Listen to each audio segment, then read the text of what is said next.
Une voix qui porte, des idées concrètes, des propos qui résonnent. Benoît Dutrisac, déstabilisant, juste comme on aime. Bon, en fin de semaine, à Drummondville, c'était le Conseil national du Parti québécois. Avec nous, on a le chef du PQ, Paul Saint-Pierre Plamondon. Monsieur Saint-Pierre Plamondon, bonjour. Bonjour. Bonjour, merci d'être avec nous. Il y avait, avant de parler de ce qu'on appelle votre arrogance, là, puis l'appel à l'indépendance, là, puis la grande danse, là, puis je suis dans la poésie aujourd'hui, là. Il y a eu plus de sécurité que d'habitude, hein, à l'entrée du Conseil. J'imagine, c'était motivé par les menaces que vous avez reçues?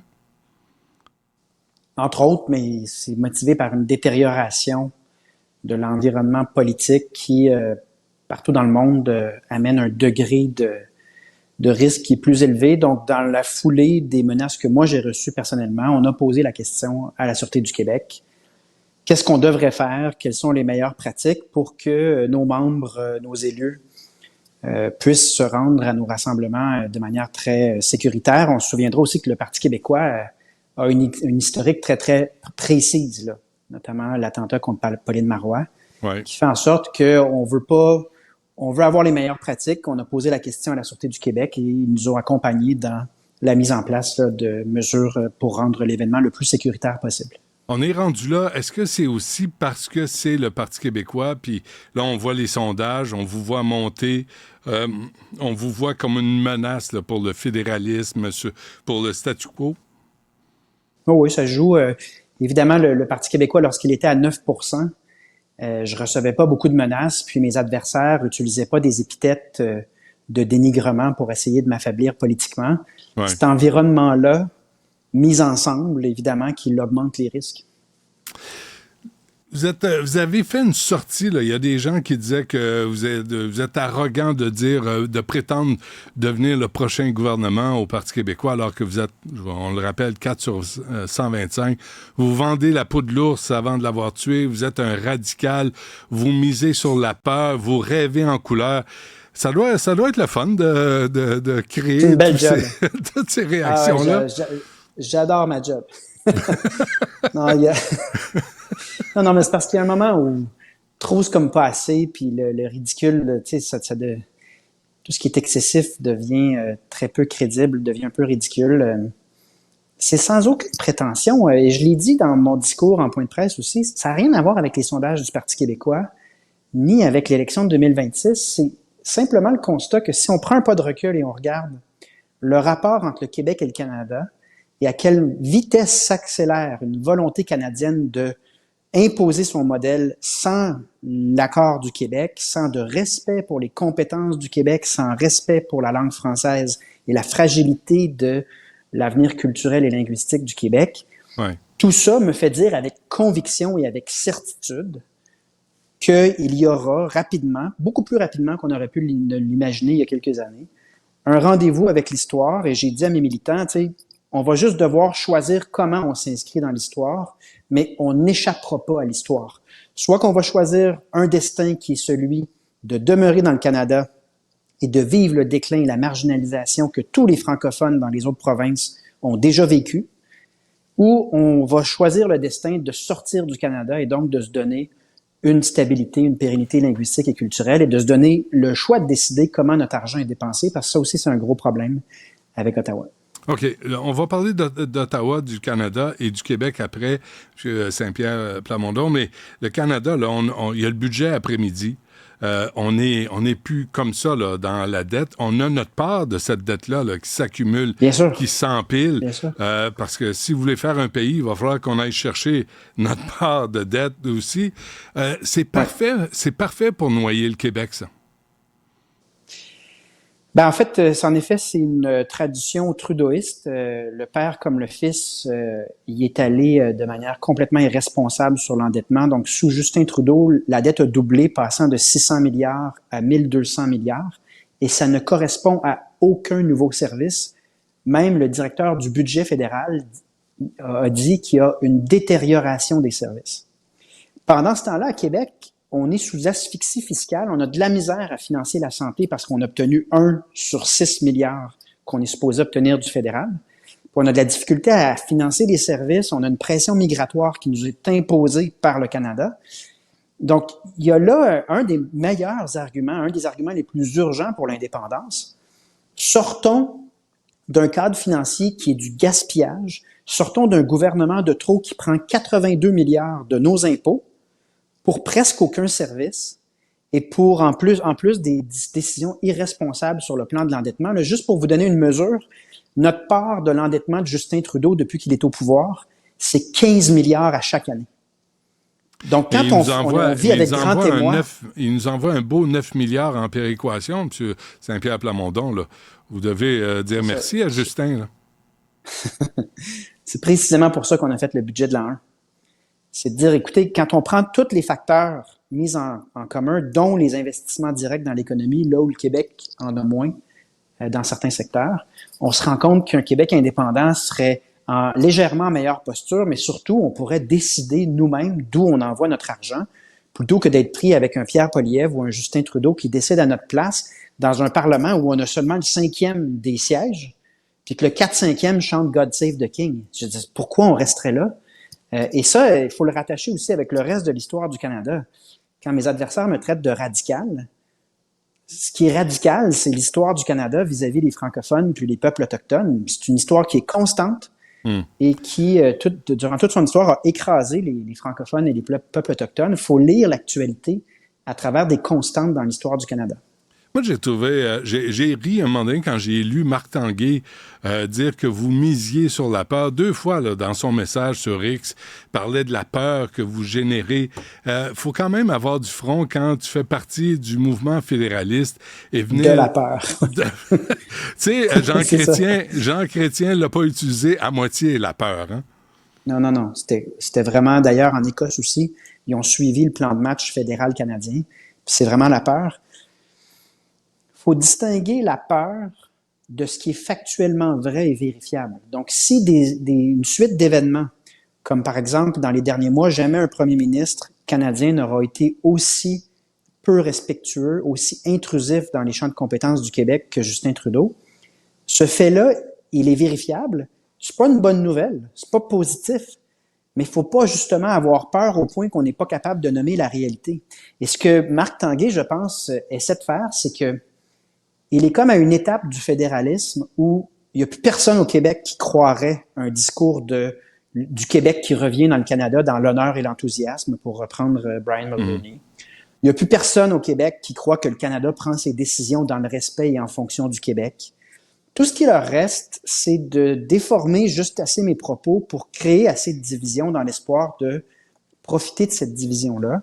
C'est pour ça que mon discours en fin de semaine parlait de s'adresser à gauche, à droite, au centre, même aux pastafariens, à tout le monde en leur disant « on a nos désaccords, mais au-delà de nos désaccords, on doit s'entendre sur l'essentiel si on veut donner un avenir linguistique et culturel au Québec, parce que le fédéral est en train de nous organiser le portrait, et ça beaucoup plus rapidement qu'on aurait pu ne l'imaginer il y a quelques années à peine.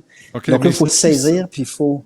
Mais qui sont vos alliés là-dedans? Qui sont vos alliés, là? Pas les conservateurs. Éric Duhem vous a viré de bord comme un malpropre, là, en passant. Là, vous, la droite, vous n'avez pas le droit de vous adresser aux gens de droite. Le Québec, si vous voulez faire un Québec indépendant d'ici 2030, est-ce que ça va être un Québec woke, gauche, de droite? Ça va ressembler à quoi? Parce que... Non, mais je veux juste compléter, là, j'ai fait une entrevue à 11h30, là. Il y a un type qui me parlait de sa mère de 79 ans qui s'est fait voler, bardasser dans son char. Je reçois des courriels de gens. Le sentiment de sécurité à Montréal, il est disparu. Dans votre discours là, sur les grandes raisons de devenir indépendant, moi, l'arrivée, vous parlez de l'immigration temporaire, il va falloir gérer ça. La criminalité, il va falloir parler de ce que les Québécois et les Montréalais vivent au quotidien pour réaliser qu'on a besoin de s'occuper de nos propres affaires. Juste les poubelles à Parc Canada, le long du canal de la Chine, c'est un fonctionnaire à Ottawa qui décide qu'on enlève les poubelles à la Chine. Là, ça n'a aucun sens.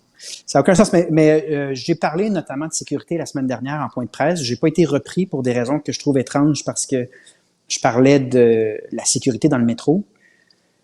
Le Parti québécois prend position sur chacune des affaires courantes, puis on est dans une bizarre de situation où ce matin, Gabriel Nadeau-Dubois dit que je suis le plus conservateur de tous les chefs de l'histoire du Parti québécois, puis brandit ça comme une menace, pendant qu'Éric Duhaime dit que je suis une pâle copie de Québec solidaire, sauf sur la question de l'immigration. Mais il y a un moment donné, je regarde ça, puis je me dis, clairement, mes interlocuteurs, ce sont pas les partis radicaux de gauche et de droite qui ont la même approche, là, d'essayer de parler à leur microcosme, c'est de m'adresser aux électeurs en leur disant, peu importe vous avez voté pour qui en 2022, il faut prendre un pas de recul et regarder qu'on est dans un moment particulier et anormal de l'histoire du Québec, où notre pérennité est remise en question, où nos compétences, notre droit de décider sur un paquet d'enjeux est complètement écrasé par le fédéral qui s'en fout et qui dit ouvertement « on s'en fout ». Tout ça a lieu, okay, non, donc mais vous, là, je m'adresse aux électeurs beaucoup plus qu'à des chefs comme Éric Duhaime et Gabriel Nadeau-Dubois qui ont la même approche de déformer juste assez les propos pour faire de la politique négative. Moi, je t'avoue, j'irai en thérapie, hein, parce qu'il y en a un qui dit que vous êtes conservateur, l'autre est à gauche. Là, je sais. Qui suis-je? Je rentre dans le bureau et je dis, je me cherche. Mais il y a un moment donné, il ne faut pas écouter. Il faut juste faire son chemin, mais arrêtez, il y a trop de bruit. Il y a du bruit, ça n'a pas de sens. OK, mais concrètement, là, parce que, sincèrement, moi, on roule des yeux quand on entend parler d'un troisième référendum, mais avec la dette à Ottawa, avec les décisions sur l'immigration qui outrepassent ses compétences à Ottawa sur Québec, là, je pense que les Québécois commencent à se dire... Peut-être qu'il va falloir revenir sur la question. Je vous pose la question, là, honnêtement. Si le Québec devient indépendant, là, on est dans l'hypothétique. J'haïs ça, ces questions-là, mais il faut avoir une idée d'où on s'en va. Est-ce que vous allez serrer la vis aux jeunes contrevenants à 13, 14, 15 ans qui tirent dans la rue, qui poignardent dans le métro, qui agressent les personnes âgées et qui ont des travaux communautaires comme conséquence? Cette question-là, elle est réelle sur un aspect de la politique réelle. Qui nous échappe. Donc, le Parti québécois a des... Oui, qui nous échappe. Le droit criminel, les pénitenciers, c'est le fédéral. C'est le fédéral, oui. Donc, j'ai fait une sortie justement pour qu'on renforce la sécurité. Oui, le Parti québécois va sortir sur les peines bonbons, puis l'évolution. Moi, ce qui m'a particulièrement choqué, c'est ce proxénète qui souriait récemment quand on lui donnait une peine qui était bonbon, alors qu'une femme qui a été abusée sexuellement, on rapporte des trentaines de fois par jour, pleurait. Ouais. Oui, il y a un enjeu de justice, mais ça fait partie du programme du Parti québécois, mais il faut distinguer, là, l'indépendance du Québec, c'est pas de figer à tout jamais les politiques publiques du Québec. Il y aura d'autres élections puis d'autres débats, mais c'est de se donner le droit d'agir dans tous les domaines. Puis là, vous venez de nommer un domaine dans le cadre duquel j'interviens moins souvent, parce qu'en date d'aujourd'hui, je suis très au courant que c'est le fédéral qui décide de ces aspects-là. Donc, un de mes arguments, c'est de dire, si vous voulez vous saisir de ces questions-là, bien, ça va prendre l'indépendance parce qu'elles nous échappent complètement, ces questions-là. Elles sont débattues à Ottawa, dans un parlement où est-ce qu'on a seulement le 5e des voix. Mais tu sais, j'ai eu cette question-là sur la laïcité, sur l'environnement. Rappelons que l'indépendance du Québec, c'est de décider par nous-mêmes. Puis là, il va y avoir des gens à gauche, à droite qui seront pas d'accord. Je demande à tout le monde d'élever un peu ce débat-là en disant, est-ce qu'on peut simplement s'entendre sur le fait qu'on est mieux de décider à Québec par nous-mêmes que de laisser Ottawa décider à notre place, puis prendre la moitié de nos impôts pour nous faire danser et chanter à coups de conditions dans nos champs de compétences. Si j'obtiens ça de la population, à gauche comme à droite, c'est une grande réussite. Est-ce que ce message-là, est-ce que ce message-là échappe à Éric Duhaime? Parce que vous l'avez dit là, en fin de semaine, mais ça échappe à Éric Duhaime. On va s'asseoir à la même table, on va décider que nous, ensemble, on va décider du genre de Québec qu'on veut, mais d'abord, il faut qu'on soit indépendant. Oui, mais dans les partis radicaux, à gauche comme à droite, il y a une bonne foi qui est manquante des fois. C'est une logique très idéologique. C'est des courants idéologiques qui répètent les mêmes messages sans être capables d'écouter ou de dialoguer. Et Québec solidaire et le Parti conservateur là-dessus se ressemblent beaucoup.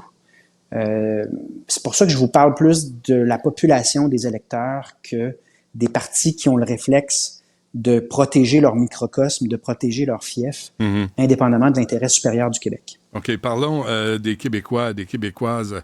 M. Saint-Pierre Plamondon, parce que j'ai consulté, je ne veux pas faire des entrevues de bonhommes de 62 ans sans arrêt. Les jeunes, là, moi, mes enfants de 33 ans, 31 ans, là, Québécois, pas sûr Québécois, ils s'informent plus à la télé, ils n'ont pas le câble, ils sont sur TikTok, ils consomment francophone si ça donne. Comment vous allez faire pour ramener l'identité du Québec, l'intérêt pour la culture du Québec, parce que sincèrement, même les plus jeunes de 12, vous n'avez 3 enfants, les plus jeunes là, sont sur les réseaux sociaux, Québec, France, ils s'en fichent complètement. Là. On n'a plus cette fibre-là. Pas complètement. En fait, il y a une recrudescence de l'identité québécoise et du goût de célébrer la culture québécoise sur des réseaux comme TikTok qui ont été documentés. Donc, c'est pas noir ou blanc, mais oui, c'est un enjeu qui découle de la fin de l'emprise de la radio et de la télévision. Donc, il y a eu une époque où c'était le CRTC qui vraiment évaluait ce qui est émis sur les ondes. Et tout ça est devenu absolument déréglementé, ce qui normalement nécessiterait une réponse des gouvernements pour assurer la découvrabilité, l'espace qu'on donne au contenu québécois. Le problème, c'est que c'est Mélanie Joly, puis Justin Trudeau qui négocient au nom du Québec. Donc, qu'est-ce que ça donne? Ça donne pas grand-chose. Et c'est ça, l'idée de l'indépendance du Québec en culture, ça ressemble à la discussion qu'on vient d'avoir sur la justice criminelle. Tant qu'on décidera pas, on pourra pas avoir des politiques sur mesure en fonction de la fragilité d'un écosystème qui est hyper créatif.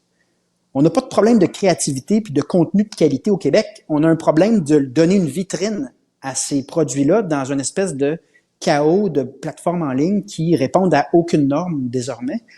Donc, l'indépendance du Québec, sans ça, c'est un peu rêver en couleur de penser qu'un gouvernement Trudeau ou un gouvernement Poilievre va se mettre à travailler pour le Québec pour renforcer la culture québécoise. C'est pour ça que je parle d'affaiblissement du Québec. C'est pour ça que je parle d'un Canada qui a une longue historique de charge contre le Québec. Sur le plan culturel, on est devant ça aussi.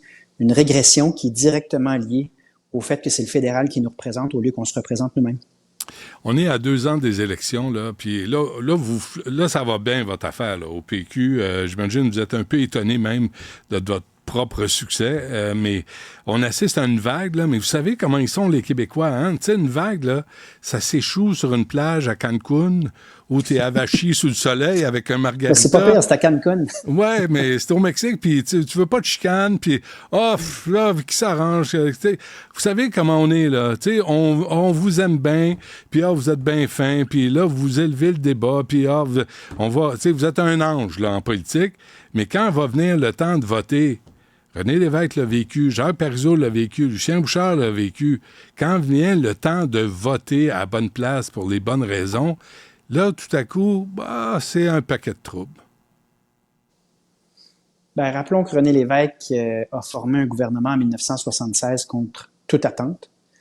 Ce sont des hommes, ceux que vous venez de nommer, mes prédécesseurs, qui ont vécu énormément d'adversités, qui se sont fait traiter de tous les noms, comme ce fut le cas pour moi ce matin, pour avoir dit des choses assez évidentes. Et les Québécois, dans le cas de M. Parizeau, ont passé à un cheveu de lui donner raison. Et on a payé le prix de donner raison au camp du non, parce que le camp du non, après le référendum de 95, a pris le pouvoir, puis ça a donné lieu à l'ère Charest, puis à toutes les conséquences par la suite qu'on connaît. Mais moi, je trouve que en général, la société québécoise, dans ces années-là, aura évolué dans la bonne direction. Puis je prétends pas que c'est moi nécessairement qui va faire l'indépendance, c'est plutôt cette continuité de personnes qui reviennent avec un constat factuel et une solution pour donner une pérennité linguistique, culturelle et économique au Québec. Et donc, j'aime penser que l'histoire, elle est cumulative et que à ce 3e rendez-vous, la trilogie va se terminer sur une bonne note et va se terminer en lien avec une aventure de 415 ans, très improbable, d'avoir une culture distincte puis une langue distincte sur le continent nord-américain. Donc, je suis assez optimiste, puis je fais confiance aux gens là-dessus. Puis aux jeunes, puis à Montréal, on n'a pas le temps, je sais que je dois vous laisser aller, là, mais Montréal, en 2030, là, oubliez ça, là, on va tous se parler en anglais à Montréal, on va se faire servir en anglais, puis même Valérie Plante va changer de nom, là, elle va se faire appeler en anglais. Ça, je dis rien. Le français recule, Le français recule, mais je pense qu'il faut pas... Il y a toujours une fenêtre pour décider par nous-mêmes créer un pays et donc se donner des politiques durables. Mais ma première étape avant de me rendre là, c'est de nommer le fait que dans le Canada, c'est prévu pour que ce soit pas durable. Les politiques en immigration du Canada, les politiques culturelles du Canada sont conçues pour qu'on n'ait pas de viabilité linguistique et culturelle. Donc, juste dénoncer ça avant-hier me vaut la tornade de qualificatifs. Donc, j'y vais par étapes, mais j'y vais avec conviction puis persévérance. Parfait. Et ce sera aux gens de décider, mais j'ai confiance en eux. Paul Saint-Pierre Plamondon du Parti québécois, si vous ne l'aviez pas deviné. Merci. Bonne chance.